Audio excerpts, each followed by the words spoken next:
Good morning again, guys. It is Black Spring with Autumn on your Saturday.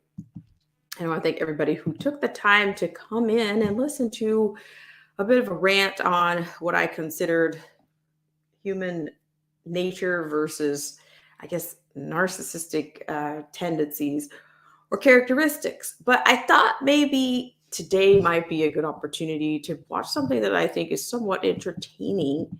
Um, somewhat entertaining, and it involves a debate between the Georgia uh, candidates. It's Raphael Warnock and Herschel versus Herschel Walker. So let's go there, shall we? Thank you so much for coming in.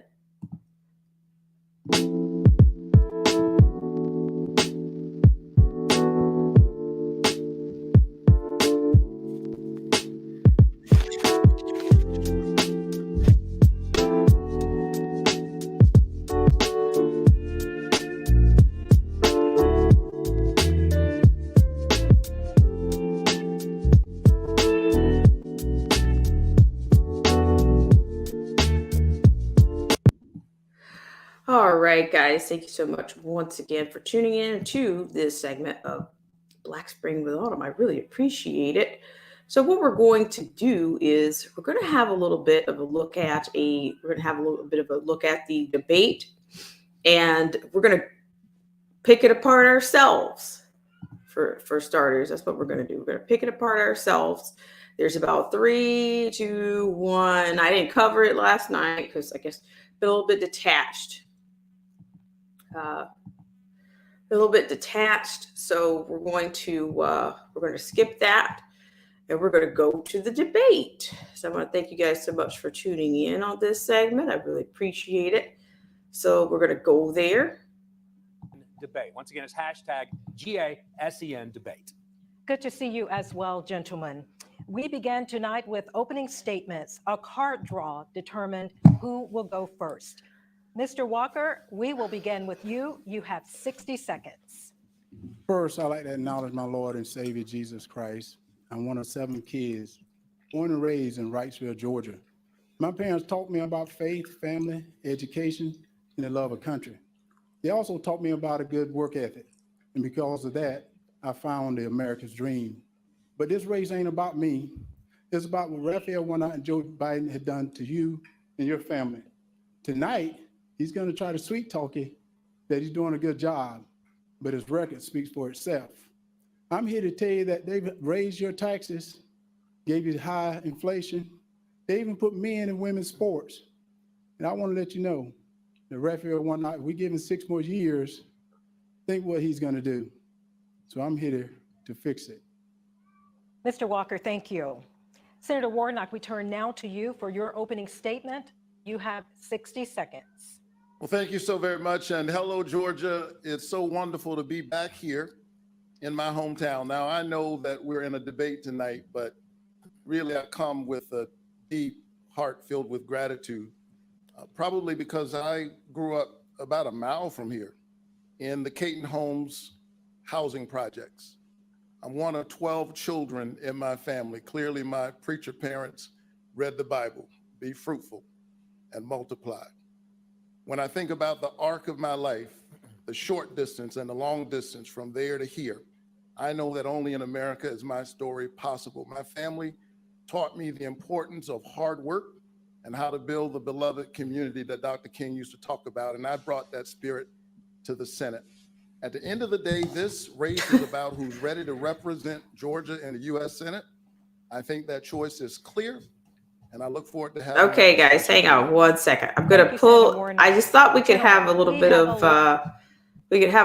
the matrix, and I'm going to be putting the pendulum out at some point because these two, the jabs are going to start flying pretty quickly, and yeah, we'll see. We'll see what happens. But I want to thank you guys so much for tuning in on this segment. This happened less than 24 hours ago, so we're a little behind, but hey, we'll give it a whirl, right? Okay, so I'm going to put it on right now, put it back on, and I'm going to put the pendulum out. A lot to get to this hour. So we will start tonight with the most important issues facing Georgia voters. Our next star, Emerson College The Hill poll shows the economy, threats to democracy, and abortion access are the top 3 issues. We're going to begin tonight with the economy. Okay, so before we start, let's just roll that back here just a second, just a hair. Let's just roll it End back. of the day, this race is about who's ready to represent Georgia in the U.S. Senate. I think that choice is clear, and I look forward to having that discussion tonight. Thank you, Senator Warnock. Gentlemen, we have a lot to get to this hour. So we will start tonight with the most important issues facing Georgia voters. Our next star, Emerson College The Hill poll shows the economy. Okay, so here it is. Economy, check. Threats to democracy. Now, there is an arguably, I've said this before, the whole idea of democracy is more than arbitrary, okay? And then they throw it around so much. To me, it's lost. It's almost bastardized, the way, because it doesn't mean when you say that it's a thick suit, okay? And there's no way, everybody's idea of democracy is not the same. So I don't know whose democracy, what are they talking about? So we'll find that out, of course. Abortion access. I think they've already given the rules of engagement, but we'll see. Threats to democracy and abortion access are the top 3 issues. We're going to begin tonight with the economy. Everyday Georgians are struggling. They're struggling to pay for food, gas, childcare, housing. This week, the inflation rate continues to rise. Mr. Walker, we're going to start with you. You've been openly critical, blaming President Biden and the Democrats for inflation and for the economy. If elected, what is one idea that you would champion to reduce inflation? We ask you to be specific. You have 60 seconds. Well, first of all, you have to blame this administration and Senator Warnock, because within 2 years, this inflation has gotten worse. They cut our energy independence. They also raised taxes. And at the same time, they reckless spending all our money. So he would sit here tonight and say that he's doing a good job for us. And you ask me, what is one job I would do to help the inflation? First of all, we got to become independent, energy independent again. And the reason why, we're going to our enemies to ask for gas and oil. And that puts us not just in an inflation problem, but it puts us on a national security problem. And I think that's something that I think Senator Warnock need to realize. And he mentioned that he grew up here in Savannah with 12 siblings, Well, in this area, most people live paycheck to paycheck. And when you have inflation the way he's brought inflation on, how in the world can you buy grocery or gas for your family? A follow-up question to that, Mr. Walker. Most economists say that cutting government spending is the first step in economic recovery. I would want to ask you, would you consider cutting military funding or spending on social services to accomplish this goal? And you have 30 seconds. I would not think about cutting military spending, because first, I believe in peace through strength. Right now, we're at a brief of war. And I think right now with Senator Warnock, who he and Joe Biden, they don't show any strength. And we have to protect this country. And I said it early on, right now, because we're giving our energy up to our enemies that don't like us, we have to be ready for war. This is not a playground.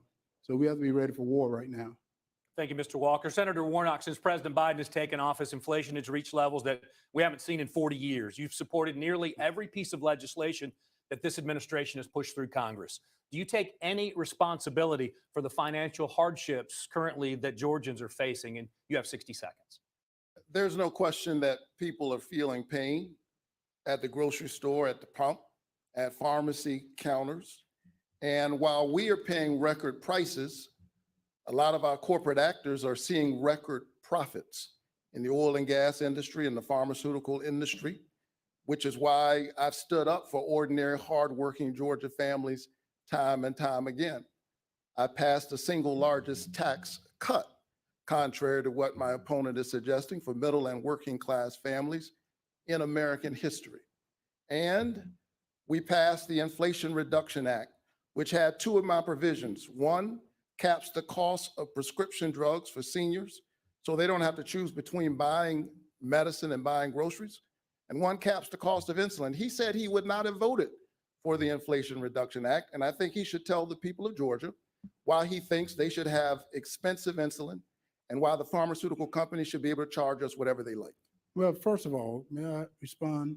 I believe in reducing insulin, but at the same time, you got to eat right, because he may not know, and I know many people that's on insulin, and unless you have eating right, insulin is doing you no good. So you have to get food prices down, and you got to get gas down so they can go get insulin. And you continue to pat yourself on the back, but right now, families are starving. Right now, families are hurting, and they're hurting because of the bills and the laws you're passing right now. Senator Warnock, I'll give you an opportunity for a Listen, rebuttal. I meet people all the time in my church who are trying to manage their diabetes. I've been there when they've gotten the news that they've got to get an amputation. And I think we're hearing from my opponent tonight that it's their fault that prices of insulin are being gouged. I don't think it's their fault. I think it's the fault of these pharmaceutical companies. Insulin's been around 100 years. The patent was sold for $1. They're engaged in price gouging, and too many people in Washington think they work for the pharmaceutical companies. I work for the people of Georgia. Well, he's in Washington. Can I finish? I work for the people of Yeah, Georgia. but you're in Washington. And that's why I stand You're in up for them Washington. every You're in single Washington, day. and you're the leader. Mr. Walker, You're in let's Washington, you're the move leader. forward if we can. A follow-up question to you, Senator, in 30 seconds. Georgians need help right now. In your opinion, Right. is the answer another stimulus check, or is there a better option out there to deal with this right now? We passed the Inflation Reduction Act. He's already told you he would vote against it. It didn't He's already reduce inflation. he's already told you that he doesn't believe in capping the cost of prescription drugs for people like my 84-year-old mother. No, I don't think told they should. him I didn't believe in I don't think she induction should have to Mr. choose. Walker, let's let him talk. Yes. You'll get a second. I don't think she should have to choose between buying medicine and buying groceries. And that's why I've stood up for her, and I've stood up for hardworking families every single day. And I've stood against the corporations that are being bad actors. They're seeing record profits in the middle of a pandemic. And Who exploits a pandemic? Gentlemen, we need to move on to our next topic in the interest of Oh, time. wow. Election Integrity team. Who? All right, Buck, thank you. How? Senator Warnock, this question is for you. You have said the new Georgia voting laws implemented after the 2020 election create many obstacles for underserved communities. Yet there was record turnout in Georgia in the primary this May. According to research done by the Brennan Center for Justice, the African American vote grew approximately 50% from 2018 to 2022's primaries. Senator, can you explain how the law negatively impacts minority votes? You have 60 seconds, sir. So I have spent my whole career long before coming to the Senate fighting for voting rights, because I believe that a vote is a kind of prayer for the world we desire for ourselves and for our children. We register people to vote in my church. And in the Senate, I've stood up for democracy because that's the framework in which we get to fight for all of the things we care about. There is no question Yikes. that SB 202 makes voting harder, and that is the intent. And the fact that many of our voters are overcoming this hardship doesn't undermine that reality. They've made it harder for folks to use the drop boxes. They've shortened, Overcoming. the registration times. Folks are saying, you shouldn't have to, you should be able to get food or water in a line. I think the question is more fundamental than that. Why are the lines so long in certain communities and not others? And so I just want to encourage Georgia voters to keep showing up. Don't let anybody take your voice. Don't let anybody take your vote. It took too much to get here, and I'm honored to represent you in the United States Senate. Senator Warnock, thank you. Mr. Walker, we move to you now. In 2020, Georgia became the epicenter for questions on voter fraud. We'd like to hear your thoughts in 60 seconds. Did President Biden defeat former President Donald Trump in 2020? Again, sir, you have 60 seconds. well, first of all, I need to mention that he said that SB 202, really, it made it easier to vote and harder to cheat. And she mentioned that more people turned out for the primary. So you gotten good at in Washington not answering that question, because that was the question she asked you. And did President Biden win? That is the Biden question. won, President Biden won, and Senator Warnock won. That's the reason I decided to run. Because we need a change in Washington. We need leaders that's going to stand up to foreign leaders. We need people that's going to stand up for people in Georgia. Because Senator Warnock, he went to Washington, but he forgot about Georgia. And I want to stand for the people of Georgia. He just mentioned he's standing for the people of Georgia, but can he tell me why he voted with Joe Biden 96% of the time if he was standing for Georgia? That tells you that he's for Joe Biden, I'm for Georgia.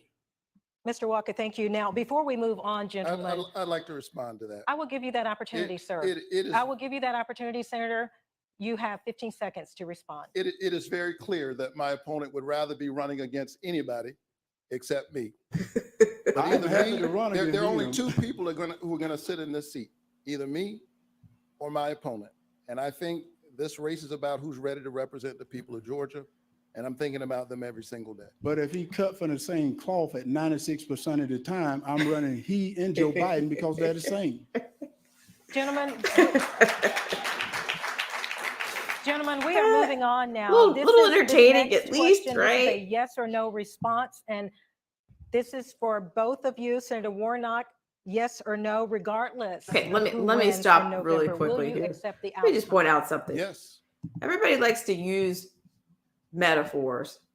Okay, I've seen people humiliate the metaphor right about now, and it's no less disingenuous because they're abusing metaphors. But to say that voting is a prayer, and I deal with it in my church. Hang on one second. So right about now, extended metaphors, figurative language is so humiliated. Okay, if not by the entertainment industry, it's certainly by these politicians. Okay, so no, thank you. I reject that a vote is a prayer. No, it's not. That's his prayer. In his world, that's a prayer. But he can't speak. He can barely speak for himself, much less the state of Georgia. It's kind of a mess. But I'm gonna keep going. Thank you guys for tuning in. I'll get you past the sales here. See, I'll get you through that. Let's skip it. Mr. Walker, regardless of who wins in Yes. November, will you accept the outcome? Yes. Thank you very much, gentlemen. Buck, over to you. Thank you, Tina. We turn now to the topic of abortion. We're going to start with you, Mr. Walker. A week before this debate, a former girlfriend made public accusations saying you paid for an abortion and that you encouraged her to have another. In an ABC News interview this week, you said that the accusations are, quote, all lies. For the voters watching tonight, can you explain the circumstances surrounding these claims? You have 60 seconds. Well, as I said, that's a lie. And most thing I put it in a book. One thing about my life is I've been very transparent. Not like the senator, he's hid things. But at the same time, I said that's a lie. And on abortion, I'm a Christian. I believe in life. And I tell people this, Georgia is a state that respects life, and I'll be a senator that protects life. And I said that was a lie, and I'm not backing down. And when you have Senator Warnock, people that would do anything and say anything for this seat, but I'm not going to back down because this seat is too important to the Georgia people for me to back down right now. You've been vocally pro-life, supporting a ban on abortions without exceptions. Would you support a complete ban on a national level? Well, first 30 of all, seconds. see, that's not true either. I said I support the heartbeat bill. And I said I support the Georgia heartbeat bill because that's the bill of the people from Governor Kemp. And I said that has exceptions in it. I said I'm a Christian, but I'm also representing the people of Georgia, and that's who I represent. So what the people of Georgia stand for, I'm going to stand with them. Thank you, Mr. Walker. Senator Warnock, you've said repeatedly that the exam room is too small for the patient, the doctor, and the U.S. government. We're asking you to take a clear position right now. They've been in there since You believe at there least should since be the any 60s. limitations on abortion set by the government, and you have 60 seconds. I think that the women of this country and the women of this state woke up one summer morning and a core protection that they've known for 50 years was taken from them by an extremist Supreme Court. And I stand where I've said I stand in the past, that a patient's room is too narrow and small and cramped a space for a woman, her doctor, and the United States government. We are witnessing right now what happens when politicians, most of them men, pile into patients' rooms. You get what you're seeing right now. And the women of Georgia deserves a senator who will stand with them. I trust women more than I trust politicians. May I respond? Very quickly, Mr. Walker. Yeah, you know, it is, and I heard about him. That I heard he was a neat talker, but did he not mention that there's a baby in that room as well?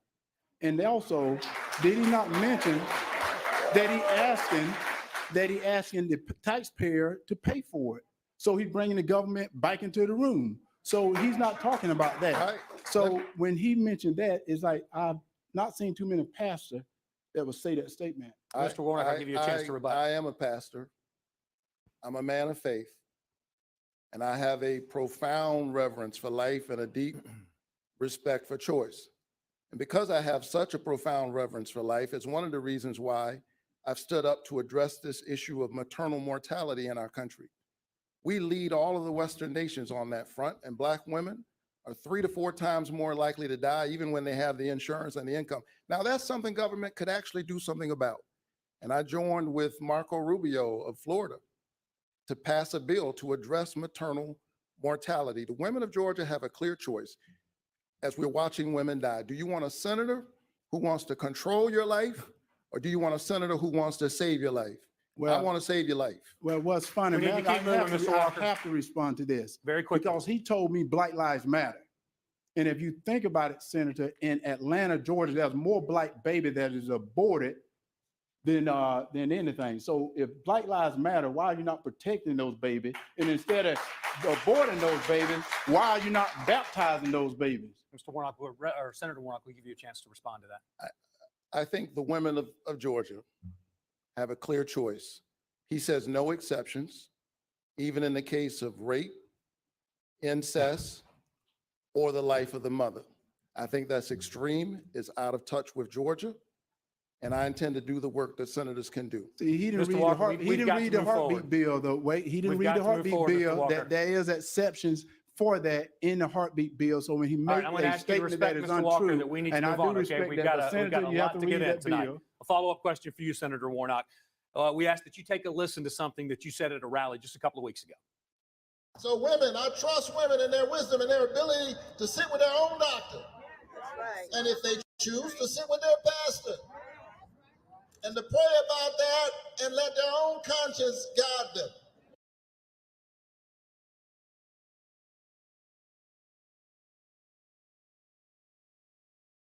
Okay, for a split second, hang on, hold the phone. I just want you to that's an observation that I've made. Okay, for a split second, no, for some time, I thought that I was hearing Barack Obama's voice because I wasn't watching it, but it was just from afar, just slightly, the way the cadences that he uses to end his phrases.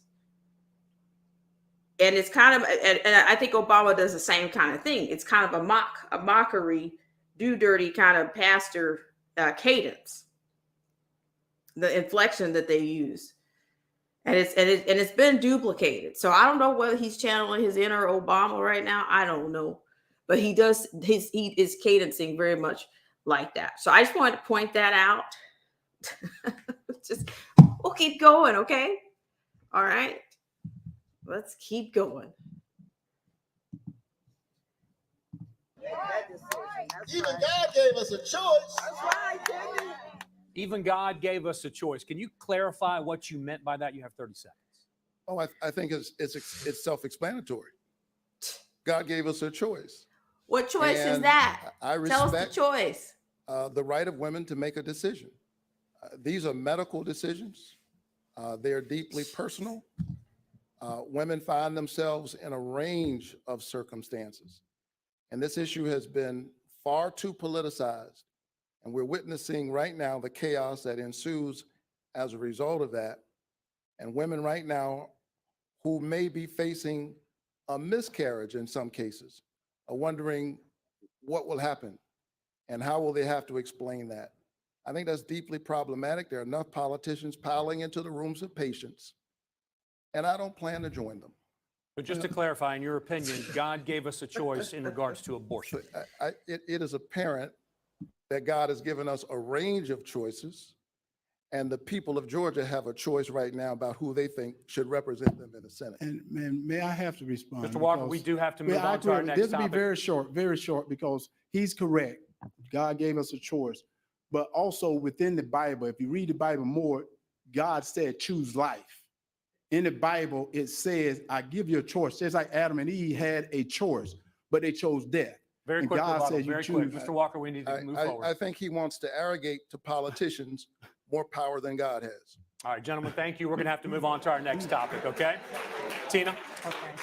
We are moving on, gentlemen, on the next topic, and it is about student loans. We turn to Christian Dent, a college student and Nexstar News Nation viewer from Locust Grove, Georgia. As a college student at the University of Georgia, me and my peers are often faced with confronting the rising costs that come with obtaining a college degree. In the United States Senate, will you support further forgiveness of student loan debt? And if so, how will you implement it in the United States Senate on a federal level? Our thanks to Christian for that question. Senator Warnock, your answer, please, in 60 seconds.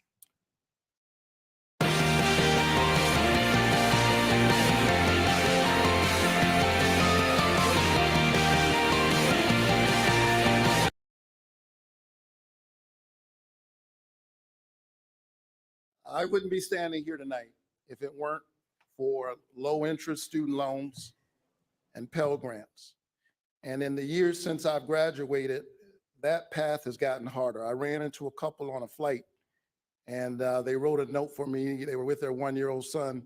They said, whatever you do, please do something about this student debt. The mother said, I borrowed $35,000. I paid back $20,000. I still owe $30,000.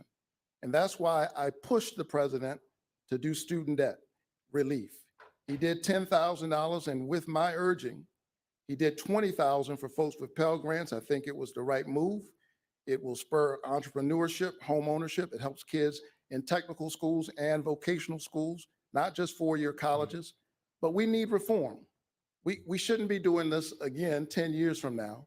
And I'm working right now on the kind of reform we need because college is outpacing the price of everything else in our economy. A follow-up for you, sir. Why do you believe this should be done through executive action instead of Congress? And also, how would this be funded? You have 30 seconds. The president has already moved to do student debt relief.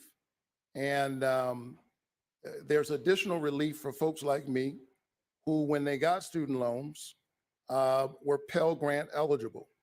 But there's no question we need reform in the system so that we can get the cost of college underway. We don't find ourselves here again. And that's my position. Thank you. Senator Warnock, thank you. Mr. Walker, to repeat Christian's question, will you support further forgiveness of student loan debt?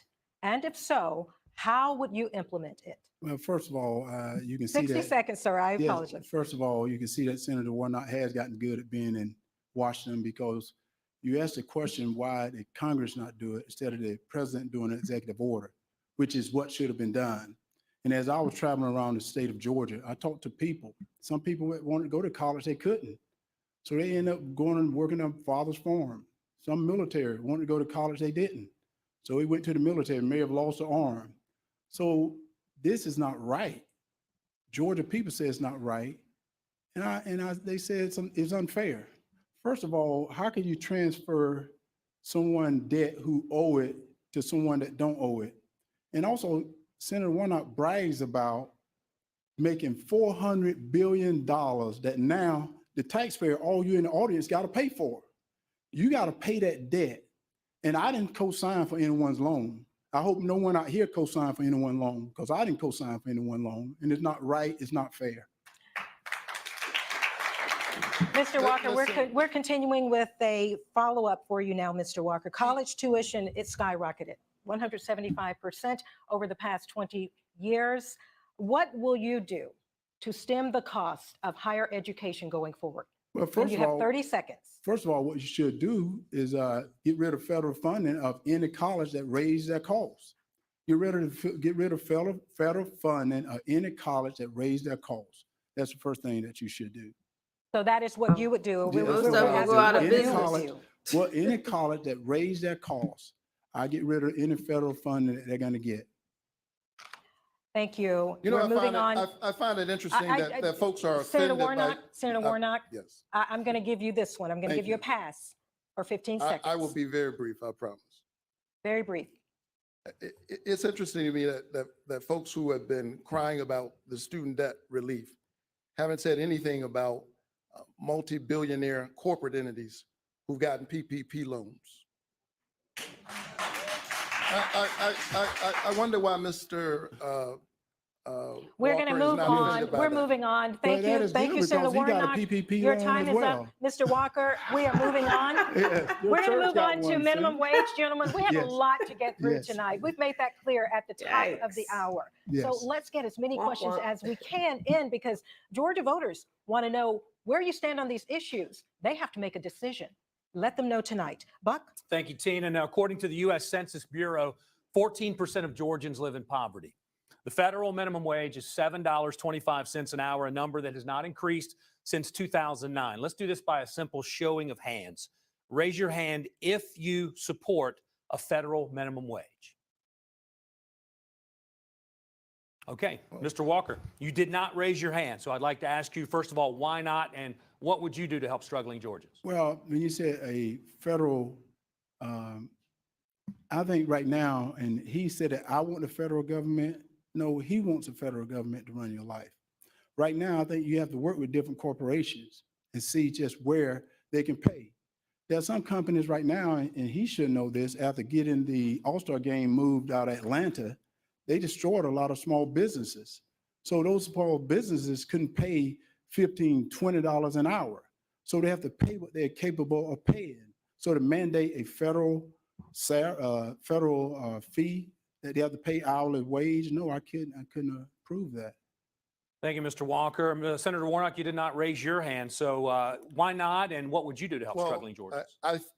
I believe in the dignity of work, and I believe in the dignity of workers. I watched my dad work really hard to take care of his family. And I've seen what we call essential workers, these folks who are on the front line, stand up for us in the midst of the pandemic. We call them essential workers. They deserve an essential wage and essential benefits. In other words, workers deserve to participate in the prosperity that they are creating for others. And so I've been a part of this conversation around the minimum wage. I think people need a livable wage. And some of that is being addressed right now in this strong labor market. So I'm willing to work with folks in the corporate community as well as the labor community to figure out how we get Notice to the a good strong place. labor But there's no market. question, people deserve Remark. to participate in the prosperity that they're creating for others. With just They an deserve inch a of livable inflation. wage, and they deserve benefits. Thank you, Senator Warnock. We're going to move to our next topic. Tina? And that topic is crime and violence. In June, Congress passed the first bipartisan legislation to combat gun violence in 30 years. According to a Pew Research poll released in July, 78% of Americans think the new gun law will do little or nothing to reduce gun violence. Senator Warnock, I turn to you first. As the number of shootings in Georgia and across the nation continue to rise, what should be done? What should the next step be to solve this issue? You have to answer this question, sir, and I give you 1 minute. Well, I'm glad that we finally passed the first gun safety law in 30 years.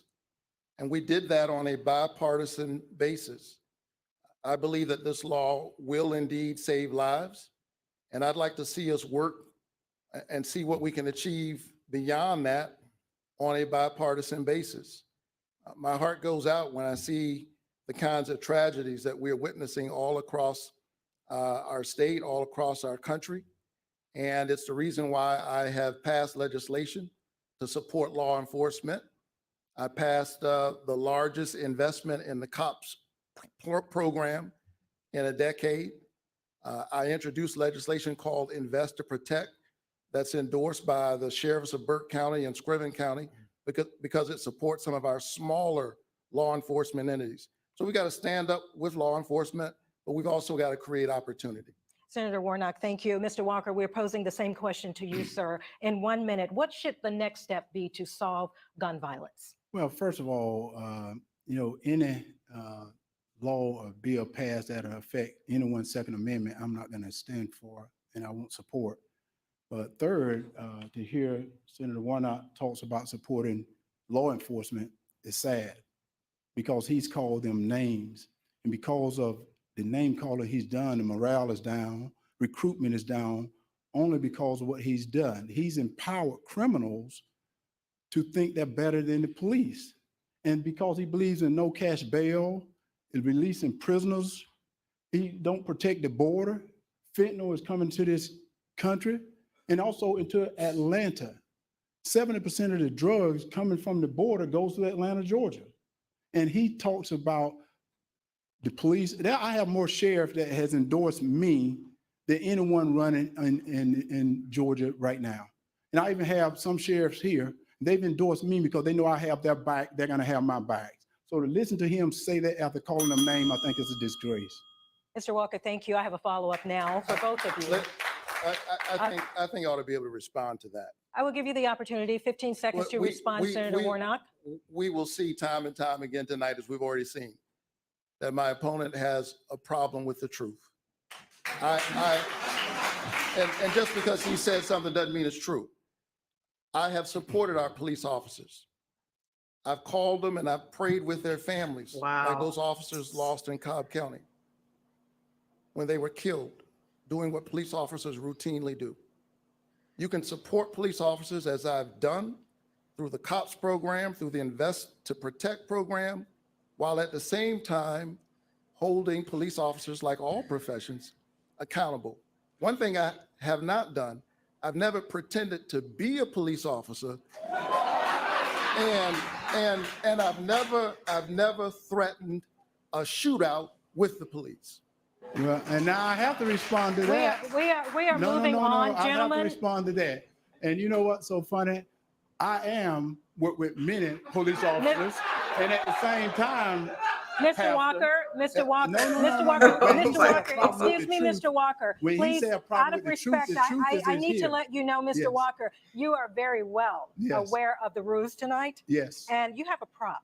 That yes. is not allowed, sir. Yeah. I That's a ask you to prop? put that prop away. Well, it's not a problem. This is real. And he said, I have a problem. I never It is worked with law considered a enforcement. prop, Mr. Walker. Yes. Excuse me, sir. Yes. You're very well aware of the rules, aren't you? Well, Aren't you aware of the he rules? brought up the truth. Let's talk about the truth. Thank you for putting that Yes. prop away. And as a matter What? of fact, we still have a lot to get to, and we are not going to continue this. We're going to follow up with a question. And this is according to the Clutching my CDC. pearls. Homicide Put is that the leading prop away. cause of death for African American youth. Mr. Walker, in dare 30 you have seconds, proof? why do you believe this is happening? And what would you do to stop it? Well, what I would do is hold people accountable, which is Senator Warnock not doing. Believing in no cash bail, no accountability, that is a problem. People must be accountable for their action. And the truth lies with Senator Warnock, because he said he was going to Washington to represent Georgia. He went to Washington to represent Joe Biden. That's the reason we're in the mess we're in today, because he represents Joe Biden and not the truth for Georgia. I don't think anyone would guess that I got this from Kohl's. I think we've been sleeping on them. Senator Warnock, this follow-up for you. Same question. What do you believe homicides among African American youth is growing? Why are those homicides growing, sir? And how do we stop it? Well, it's heartbreaking. And I've seen this up close as a pastor. I've presided over some of these funerals. I've met with young people. And we have to have rules and laws in the society, which I support and I've invested in as a legislator. At the same time, we have to create opportunity. There's no sickness like the loss of hope. When people lose hope, when they doubt that their life can be any longer, or that they can dream of something bigger than the street they live on, a lot of things can happen. I grew up in one of those neighborhoods, but I had a nurturing family, and I benefited from good federal public policy, like the Head Start program, like Upward Bound, like Pell Grants and low-interest student loans. And to invest in our children is to invest in our best resource. Senator Warnock, thank you. We are moving on, gentlemen, to the next question. And this topic is about personal integrity. Buck? We're going to shift gears a little bit here. Senator Warnock, in 2020, you tweeted this: Unemployment benefits have expired, rent is due, and many Georgia families are at risk of eviction. My opponents are supposed to be serving the people in Washington, but they are clearly concerned with their own interests. Well, recent published reports talk about a property that your church owns, Columbia Towers at MLK Village in Atlanta. It's a home for the disadvantaged. At least a dozen lawsuits have been filed by residents evicted for not being able to pay their rent. Some of the outstanding balances are less than $30. As someone who receives more than $7,000 a month for a housing allowance from Ebenezer Baptist Church, how do you explain this to Georgia voters who are struggling currently to make ends meet? Well, let me say that serving in the United States Senate and continuing to serve my church is the honor of my life. And it gives me a lens through which to do the work that I'm doing. But here's why you know I'm running against a desperate candidate. Oh, wow. Anytime a candidate would stoop to the level of trying to sully the name, he and his allies, to sully the name of Martin Luther King Jr.'s church and John Lewis's church, you know that's a desperate candidate. Let me tell you about my church.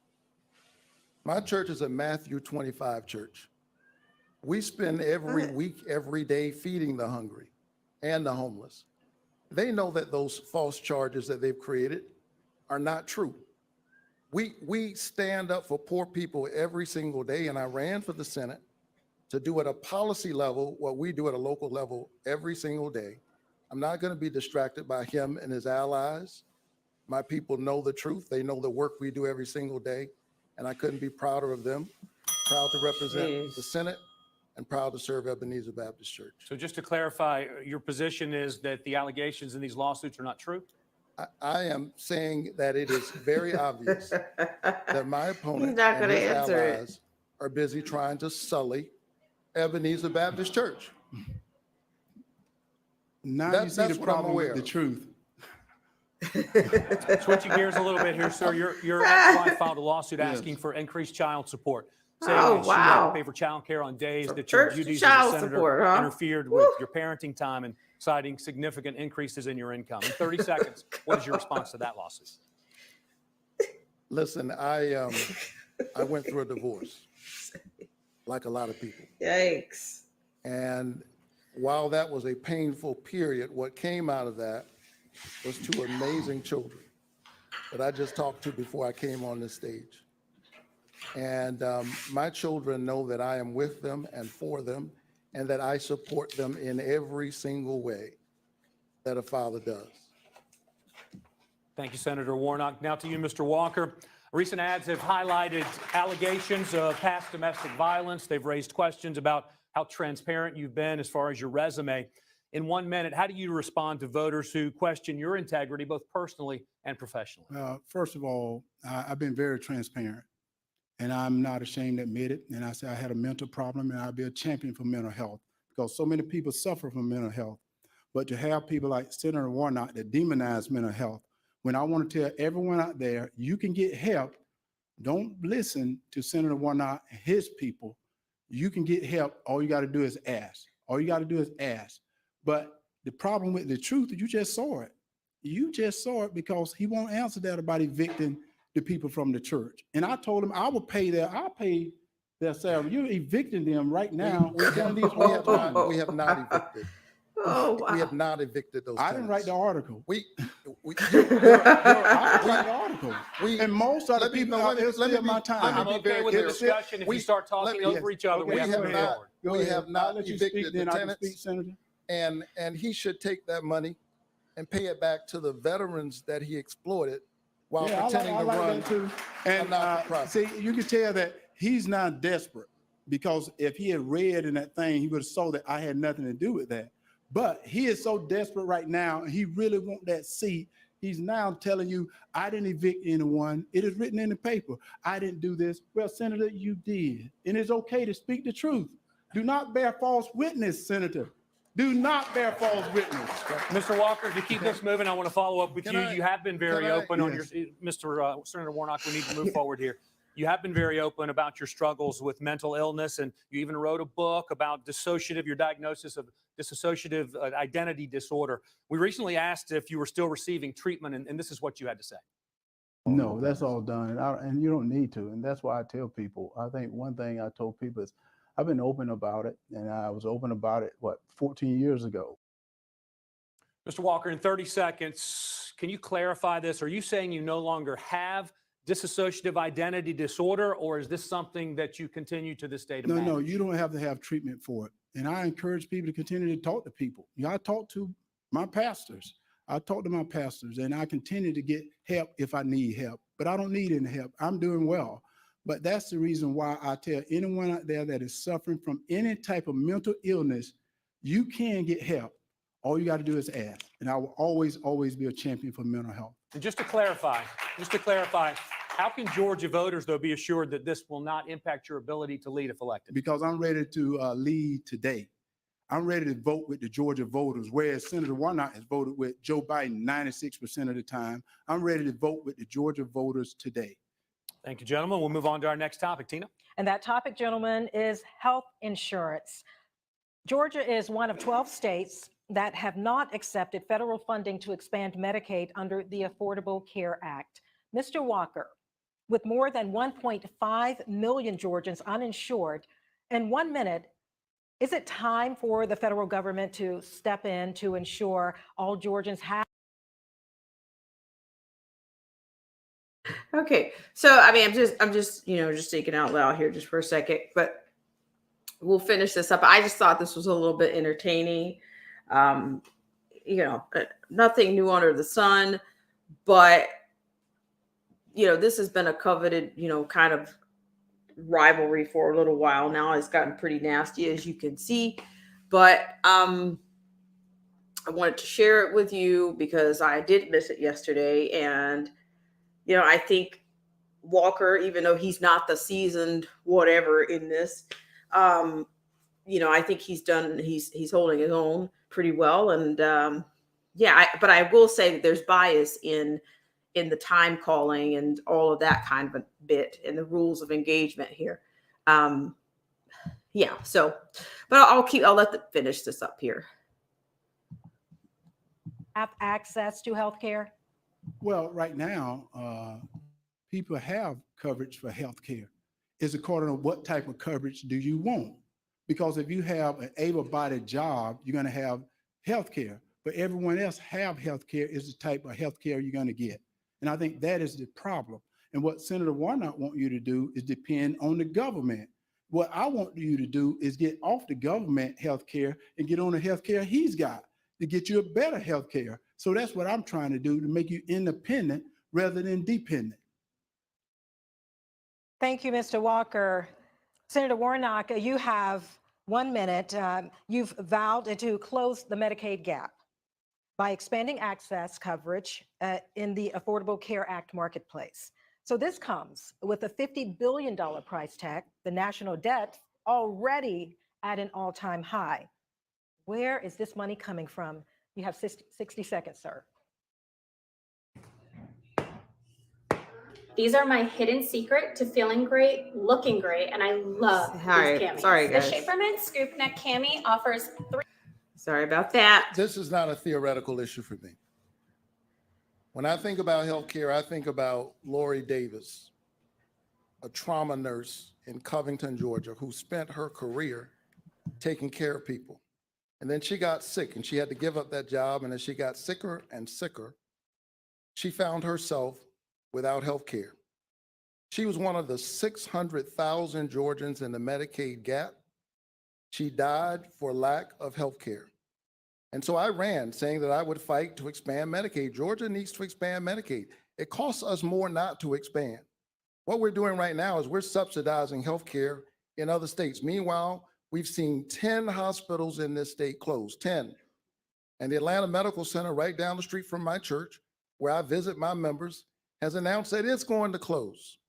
And so Georgia needs a senator who believes, like I do, that health care is a human right. And I will continue to fight.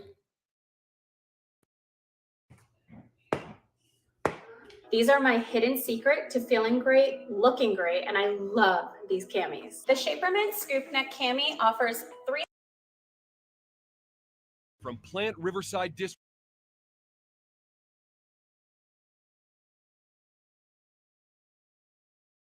I just want to say there that you kind of see where this is going, an expansion of Medicare. Was it Medicaid? I think that's more of an illegal kind of expansion that they're trying to do.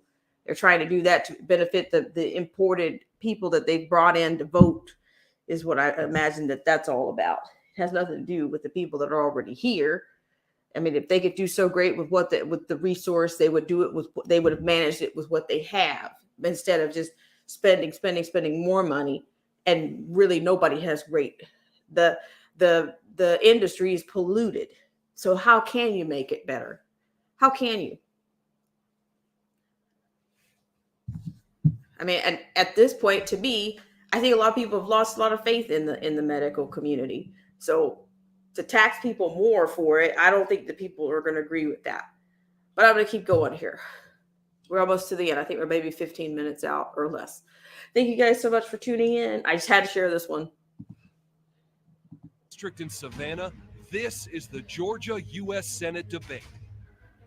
Welcome to Debate Night in America. I'm your host. I'm sorry. I don't know how I hit the button there. Okay, so let's see. I'll make sure I get to the right place there. Be distracted by him and his allies. My people know the truth. They know. Okay, so there it is. Mental health, because so many people suffer from mental health. Okay, we're past that. Talk to people. I talk to my pastors. I talk to my pastors, and I continue to get help if I need help. Hold on, we're a little bit further along. Sorry. 12 states that have not accepted federal funding to expand Medicaid. What I not want you to do is Act marketplace. So this comes with a $50 billion price tag, the national debt already an all-time high. Where is this money coming from? You have 60 seconds, sir. This is not a theoretical issue for me. When I think about healthcare, I think about Lori Davis, a trauma nurse in Covington, Georgia, who spent her career taking care of people. And then she got sick and she had to give up that job. And as she got sicker and sicker, she found herself without health care. She was one of the 600,000 Georgians in the Medicaid gap. She died for lack of health care. And so I ran saying that I would fight to expand Medicaid. Georgia needs to expand Medicaid. It costs us more not to expand. What we're doing right now is we're subsidizing health care in other states. Meanwhile, we've seen 10 hospitals. Attention, please. In just a few weeks, WellStar will close its doors. This is Atlanta Medical Center, which primarily serves patients in lower income and minority communities. Hospitals nationwide are dealing with nursing shortages, doctor shortages in the wake of the pandemic. Mr. Walker, what measures can Congress enact to ensure everyone has access to hospitals and doctors? You have 30 seconds, sir. Well, first of all, Senator Warnock was correct that he believed in working with people, but he didn't do it because Governor Kemp has a plan that would have been a very good plan. But he stood back while Biden destroyed the plan. And he's talking about he believes in the extension of it. He stood back. Well, what the people can be assured of is I'm willing to meet with hospital administrators, meet with people rather than writing a letter, because Senator Warnock waited till they made the decision and wrote a letter. And I said, they don't need a pen pal, they need solutions. We are moving on now, Senator Warnock. That same question to you, sir. What measures can Congress enact to ensure everyone has access to hospitals and doctors? You have 30 seconds. Well, clearly he doesn't have a solution. He said I'll meet with administrators. That's a solution. He said you didn't do that. His solution is to meet. My solution is to pass legislation, which I've done. I got $4 billion in the American Rescue Plan to help the non-expansion states to do what they should have done to expand. They left that money on the table. Georgia left 600,000 Georgians in the Medicaid gap. And so I'm going to keep standing up because people are literally dying for lack of health care. Dr. King said that of all the injustices, inequality in health care is the most shocking and the most inhumane. I agree with Dr. King. Thank you, Senator Warnock. Buck, now the next topic. Thank you, Tina. We're going to talk about foreign policy now. Russian President Vladimir Putin has threatened to use nuclear weapons in the conflict with Ukraine. prompting President Biden to claim that we are on the verge of Armageddon. Senator Warnock, if nuclear weapons are used, how should the United States respond? You have 60 seconds. Well, first of all, I'm glad that we are standing up to Putin's aggression. And we have to continue to stand up, which is why I stood up to the Biden administration when it suggested that we should close the Savannah Combat Readiness Training Center. I told the president that was the exact wrong thing to do at the exact wrong time. And I'm glad that I was able to stand up with Congressman Buddy Carter and others. And we kept that training center open. I've seen up close what those service members do.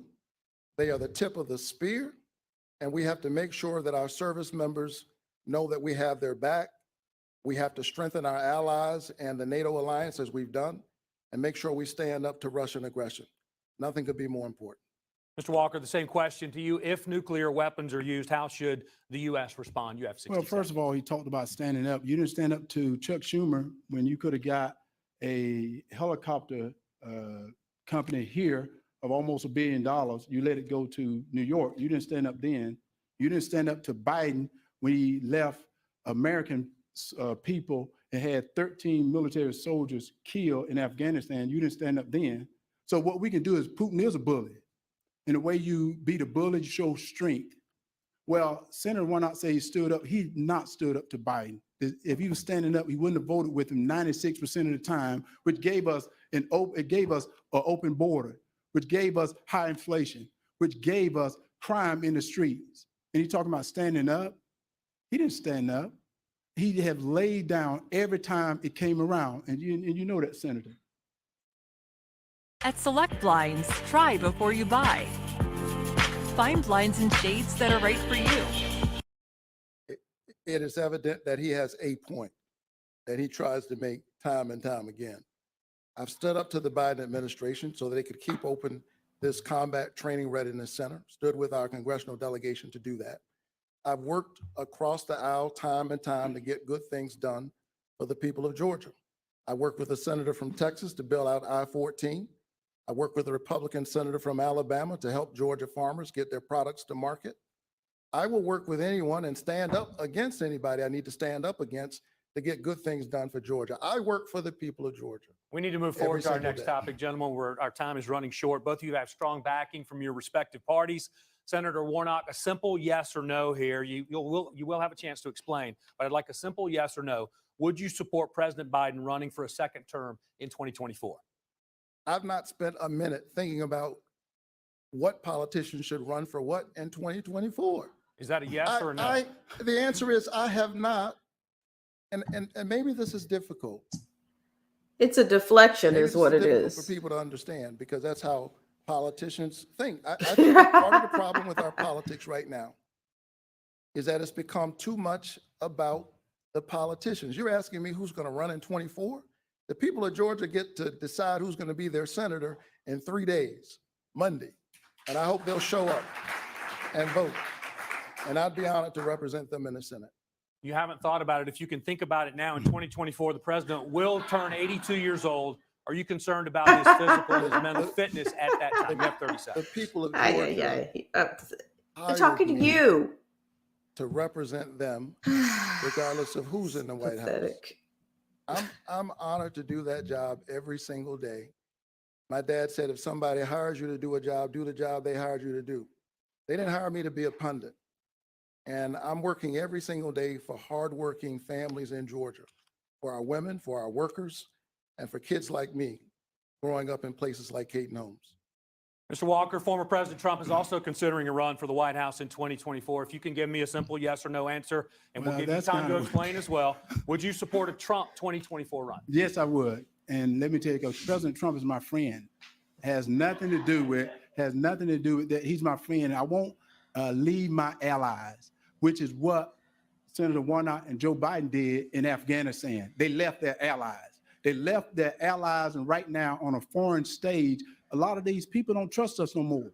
They don't trust us to be strong anymore. So they're waiting to see who's going to stand up, who's going to trust. They have no one to trust right now, because I said, President Trump is my friend, and he won't stand up with Biden when yet he's voted with him 96% of the time? Let's be real. Mr. Walker, are you concerned about the ongoing legal investigations around the country and including here in Georgia? You have 30 seconds. Well, first of all, I would hope that Senator Warnock, he and myself being people of color, would want the scales of justice to not have a hand on it. We want the Lady Justice to be blind, but in this instance here, Lady Justice is not blind. And I said, right now, with everything that is going on, what I like to do is get to what's important. What's important is protecting the border. What's important is protecting people on the street. What's important is getting this inflation down. Not what's going on there in Washington, talking about whether President Trump is guilty or not guilty. What I want to do is see due process, which is what I hope Senator Warnock and myself would love to see. Changing topics now, we're going to move forward just to give you guys both an update that you may want to know, although the news is not great if you're a Braves fan. Right now, they're in the top of the ninth inning, Game 3, National League Division Series, down 9-1 to the Phillies. Not a great night for the Braves. Just a few weeks ago, the World Series champs, though, they did visit the White House. Their visit sparked a renewed debate about the team's name and their signature tomahawk chop. Mr. Walker, do you believe the Braves should rethink their name, their logo, or their signature cheer? You have 30 seconds. Not at all. You know, right now, we have too many other things to be concerned about. We have people dying on the streets in Atlanta, around the country. We have people living paycheck to paycheck, can't afford food to put on their table, can't afford gas. We have Putin out there. We have China out there. We can't be concerned about whether the Braves going to change their name. We need to be concerned about saving this country. We need to be concerned about saving the Georgia people. We need to be concerned about giving people a right to live the liberties and freedoms that the Constitution of the United States guarantees them to have. Senator Warnock, the same question to you in regards to the Braves. Do you think they should rethink their name, their logo, or their signature cheer?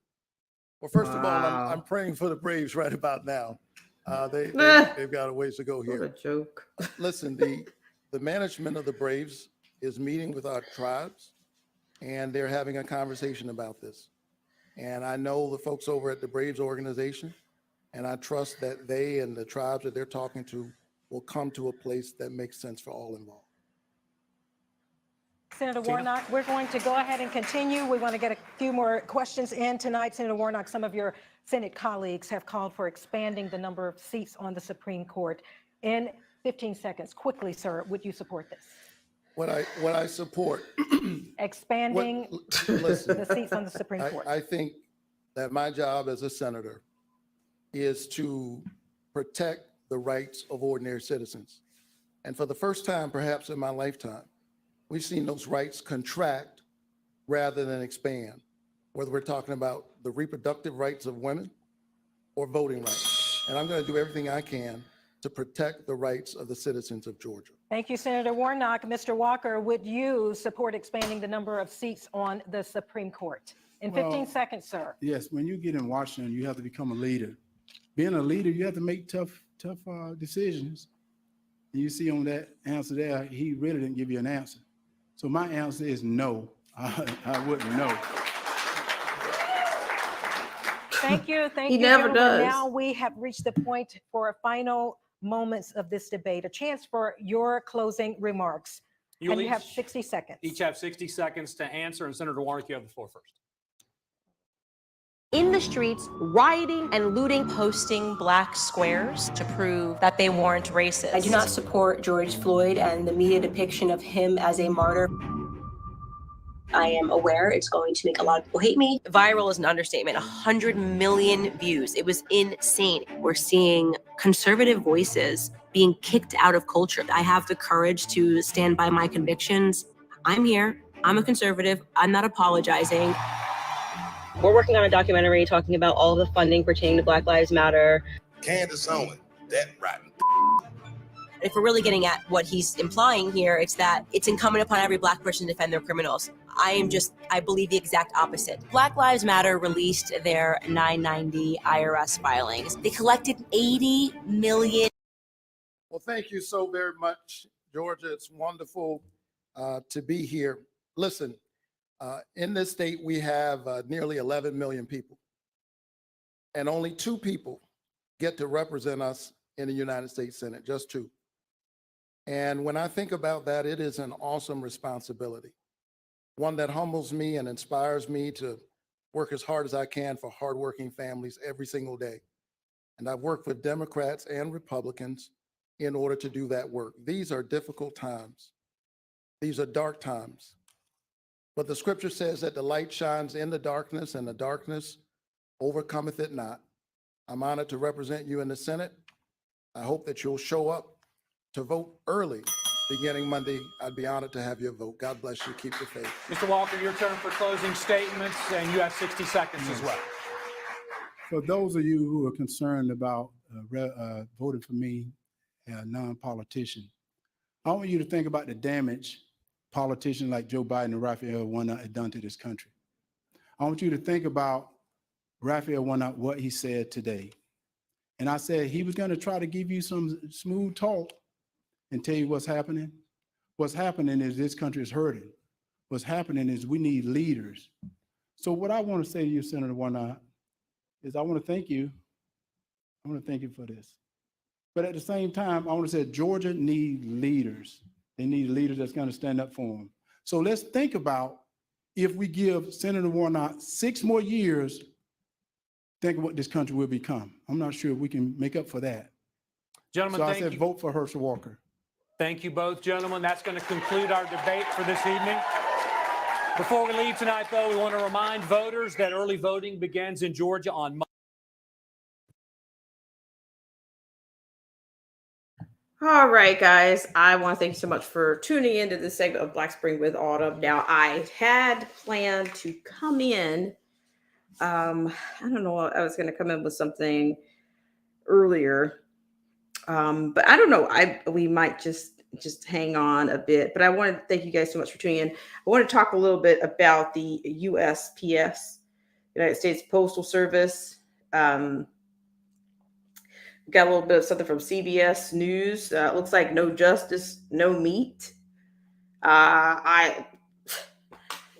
This is, kind of pivoting around once again, more economics and resources. We've done a lot of talking this week. We've had a lot of lines or a lot of news, incoming liners on just the resource and even the possibility, a soft nationalizing of resources, food resources.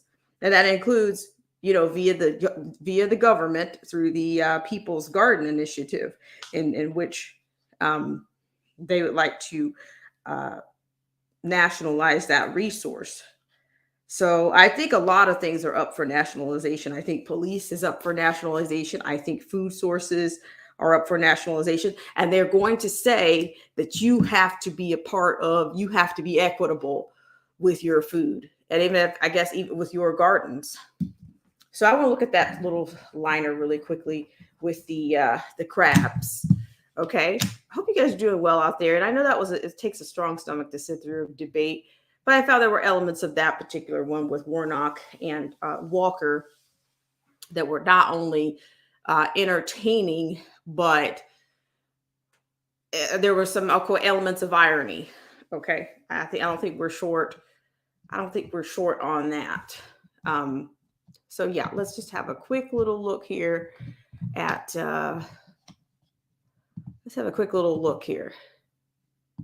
So unfortunately, let's see, we're going to use the Alaska snow crab liner, I think, from one of the ABC news sources. It looks like that's a pretty heavy topic.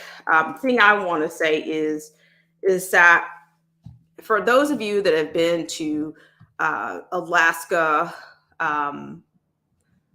I just want to say this. Alaska is one of the most pristine, has some of the most pristine ecosystem, one of the most pristine ecosystems to me in the country and very possibly the world. They don't have concrete jungles all over the place and tons of shopping centers all over, dripping with tons of shopping centers all over the place. And that's whether it's Juneau, Kips Bay, many of those areas. I mean, you literally have to see it to believe it. Now, do I think billions of crabs just got up and wandered off, or am I going to allow the scientists to tell me that that's what's happening with our food supplies? Our food supplies are literally just walking off. And I don't know. Let's see. I just find it to be, unbelievable. But they're going to cancel. But cancellation of any kind of food supply is a cancellation of the resource, and that's going to hurt that's going to hurt the industry, the jobs that are created. That's a job killer, and it's also a resource. To me, it's a humanitarian crisis when you start dealing with, famine, or even, dare I say, a pestilence. And unfortunately, I think these things are going to come to pass. They're going to come to pass.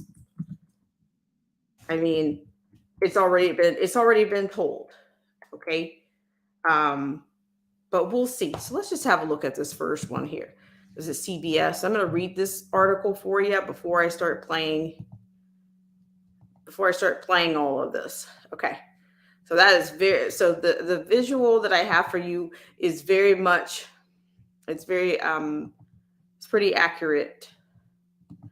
As I've been fortunate enough to have seen Alaska from an aerial view and on the sea and on the water. I've been able to see that. Okay, so of course, according to this is Eye on America. I'm not sure. I'm sure there's other people that have actually covered this. You have New York Times, Washington Post. Let's see. Let's go with another source here. I'm going to play you the CBS, but then we can compare it with the business economy out of the ADN.com. Okay, because sometimes I like to be able to read something and also, kind of go through some of their findings. Okay, so really quickly here, according to this, let's see, Alaska cancels the Bering Sea king and snow crab seasons over worries of population collapse. So that's pretty loaded in itself. Okay, that's a different spin on a different wording, a different perspective other than what's being coming through on the mainstream. Okay, so according to this is by Hal Burnton of the Seattle Times. Okay, according to this,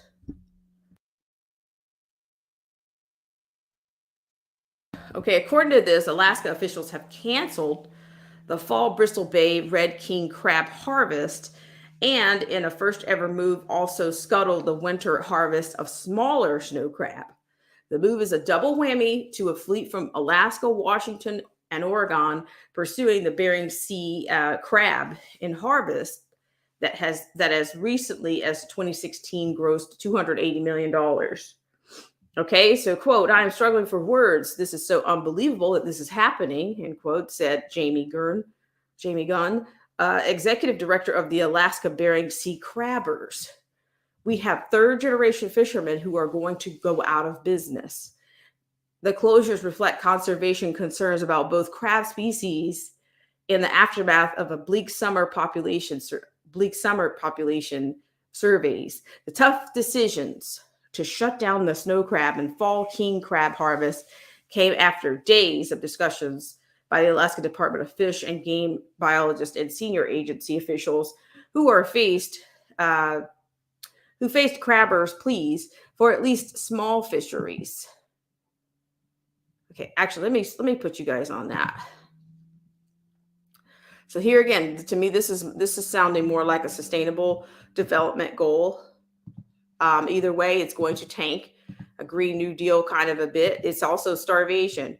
It's also, to me, priming you for more, the food supply.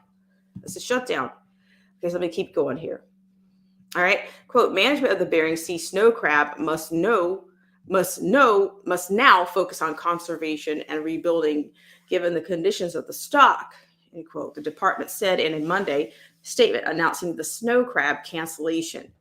Snow crab populations collapsed in the aftermath of the 2019 Bering Sea warming that scrambled the broader marine ecosystem, and last year's snow crab harvest of 5.6 million pounds was the smallest in more than 40 years.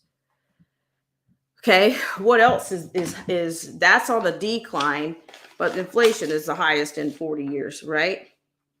We got those numbers that are kind of matching up there. So I kind of just wanted to get into that just a little bit for you. So we'll keep going here. Sorry for the delay there. So according to this, here we go. Scientists are still researching the cause of the snow crab population collapse, which likely include increased predation as well as stresses from the warmer water that caused crabs' metabolisms to increase, could have led to starvation. Okay. Alaska, within the limits of a federal management plan that comes up with an allowable biological catch, determines how many crab are caught.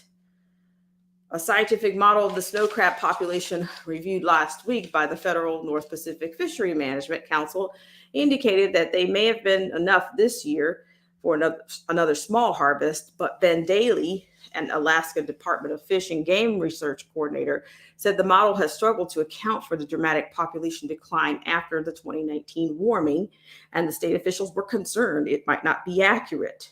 But we have extreme conservation concerns about the population. We have serious doubts about the model, end quote, Daly said. The fall red king crab harvest was canceled for the second year in a row, a move that reflects the low number of mature female crab, which allow now targeted in the harvest, or an indicator of the broader health of stock that has been in a long-term decline. The survey needs to find at least 8.4 million mature females to greenlight a harvest. And the 2022 survey, though it showed a light improvement from 2021, still fell below that level, according to Daly. Fisheries that accidentally caught Bristol Bay King and snow crab will continue so far without new restrictions. These include pot fisheries targeting cod and bottom trawlers that net yellowfin sole and other fish. Trawlers that pursue pollock with large nets that bounce along the bottom, potentially harming crab, also do not face new restrictions. Trawl industry officially say they already have taken some measure to reduce their impacts on the Bering Sea crab. Okay. Chris Woodley, executive director of the Groundfish Forum that represents the trawl fleet that pursues yellowfin sole, said operators have modified nets to reduce impact, and that this past year faced new restrictions as well as reductions in the number of crab that can brought up in the nets as the bycatch. The North Pacific Fishery Management Council sets allocations and harvest rules for Bering Sea trawlers, which are then implemented and enforced by the National Marine Fisheries Service. Gurn of the Alaska Bering Crabbers hopes the council might approve some new protections requested by her group at a December meeting, but she's been frustrated by the council's slow-moving process and her group's inability during the past year to get more done by the council to limit the crab bycatch and other harvest.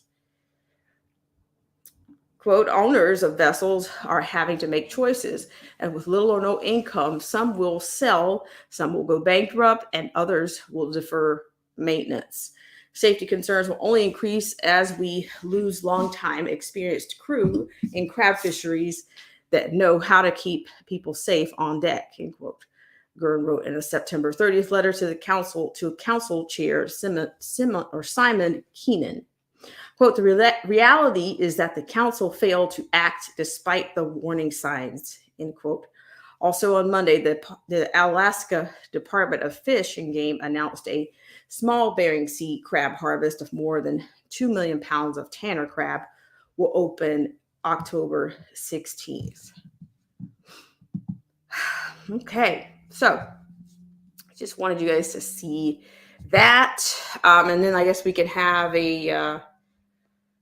let's see, we did have, that one came from the Anchorage Daily News, okay?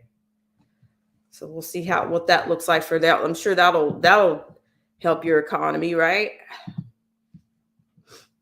All right, so here we go. Let's see.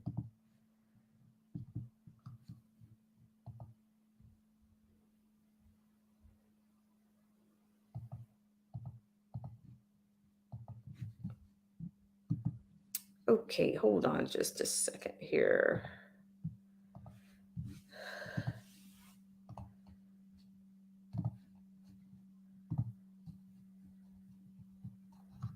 Oops.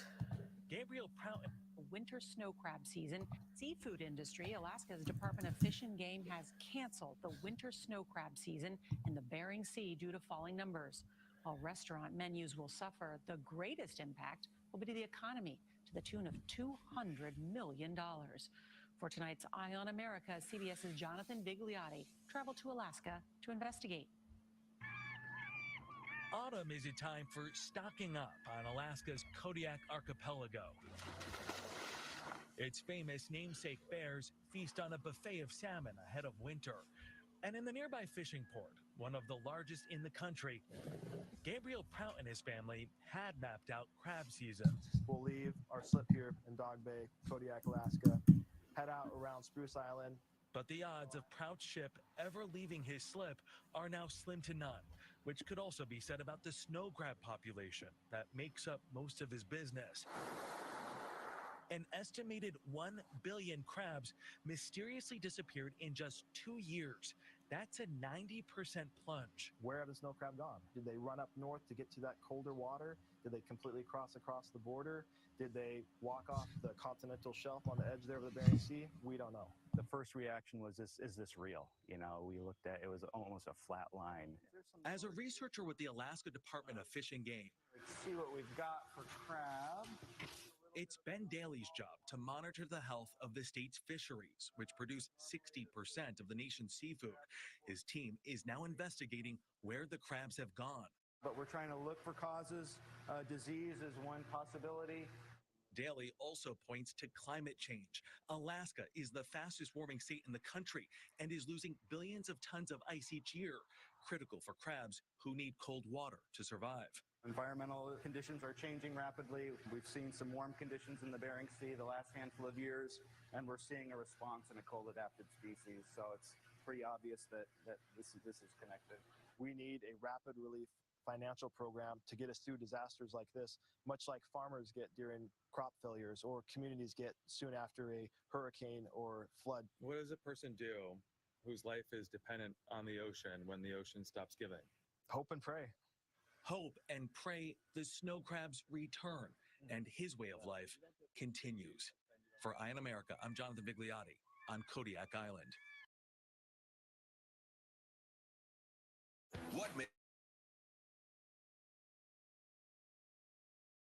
Sorry about that. Thank you so much for tuning in. So I misquoted something earlier geographically.